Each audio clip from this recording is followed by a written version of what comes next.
Leaves from my journal, Logan Pierce's daily writings from the Washington, D.C. South Mission.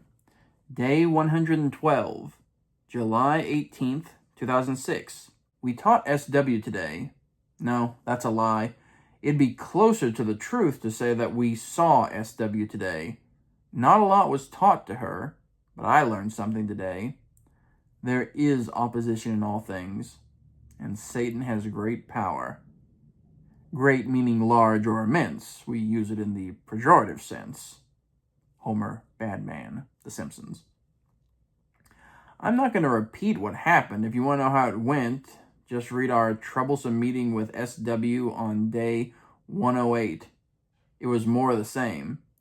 All of the progress we'd made on day 98 and day 106 was gone. SW had a number done on her.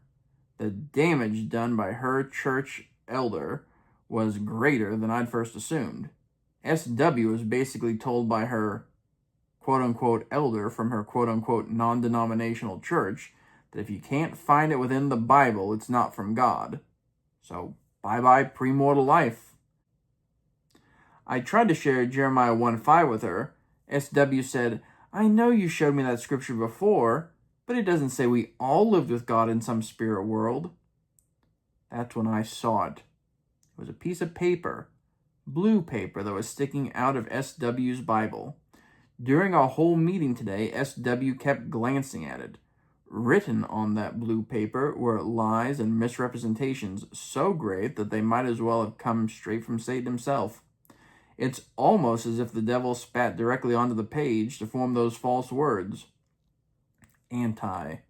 Lucifer's loogie. The purpose of those pages is to keep people from investigating the church further, or at the very least slow their progression to a standstill. The spirit couldn't be felt at that meeting.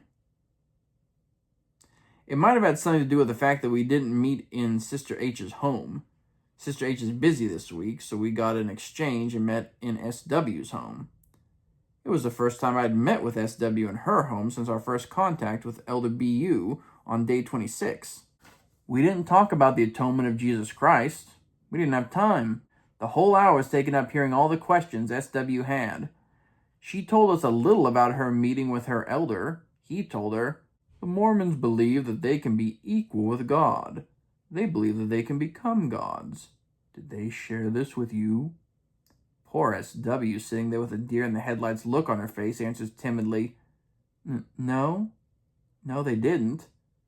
He said, I wonder why they'd keep that from you. Why don't you ask them? Actually, I doubt he would have told her to ask us. He probably just gave her all those scriptures in Isaiah about how there's only one God and how there'll never be another one.